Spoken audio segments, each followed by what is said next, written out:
मुंबईजवळ mini Pakistan घोषित झाला आहे। हो, हे सत्य आहे। नमस्कार, मी दयानंद पाटोळे आणि तुम्ही पाहताय द रिपोर्टर मराठी। 1 व 2 जून या दिवशी पडघा बोरिवली या गावांवर महाराष्ट्र एटीएस अर्थात महाराष्ट्र दहशतवादी विरोधी पथकाने छापे मारून तेथील 12 लोकांना ताब्यात घेतले। यावेळी महाराष्ट्र एटीएसला काही आक्षेपार्ह कागदपत्रे व शस्त्रसाठा मिळाला आहे। दहशतवादाचे आरोप असणाऱ्या साकीब नाचन याचे मूळ गाव पडघा हे आहे।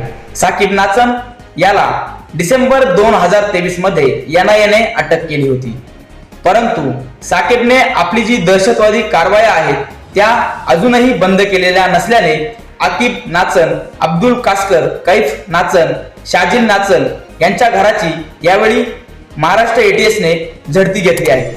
एटीएसने हसीब मुल्ला यांच्या घराची झडती घेतलेली असून ज्यांना साकीब नाचन सोबत 2023 मध्ये एनआयएने ईसीसी संबंध असल्यावरून अटक केली होती, परंतु साकीब नाचनने दहशतवादी कारवायांसाठी असे काही जाळे विणून ठेवले आहे की साकीब असो किंवा नसो, पडघा व बोरिवली मधून दहशतवाद विरोधी कारवाया ह्या सुरूच असतात। अशाच कारवायांची गुप्त खबर महाराष्ट्र एटीएसला मिळाली असल्याने 400 सशस्त्र पोलिसांसह छापा टाकून त्यांनी पडघा व बोरिवली या गावांमध्ये दहशतवाद विरोधी कारवाई केली आहे। पडघा गावात जवळपास 83% मुस्लिम समाज राहतो आणि मुंबई पासून फक्त 60 ते 65 किलोमीटर अंतरावर हे गाव आहे।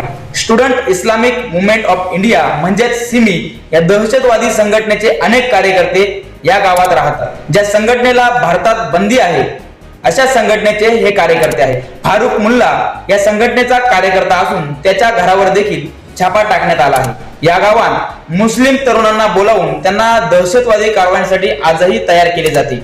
यासाठी पाकिस्तान व अफगाणिस्तान येथे जाऊन दहशतवादाचे प्रशिक्षण घेतलेल्या साकीब नाचनचे त्यांना पाठबळ लागते। पडघा व बोरिवली या गावांची दहशत इतकी वाढली आहे की साधे निशस्त्र पोलीस अथवा सामान्य पब्लिक या गावात जायला अक्षरशः घाबरते। शेजारील परिसरातून अवैध गोवंश चोरी करून खुलेआम या गावात कत्तलखाने चालवले जात असल्याचेही सांगितले जाते। तुमच्या शेजारीच राहून दहशतवादाची पाळेमुळे इतक्या मोठ्या प्रमाणात रुजवली जात असतील तर उद्या एखादी मोठी दहशतवादी घटना घडल्यास याला जबाबदार हा प्रश्न या ठिकाणी उपस्थित होतो आहे। तोपर्यंत काळजी घ्या। सावधान महाराष्ट्र।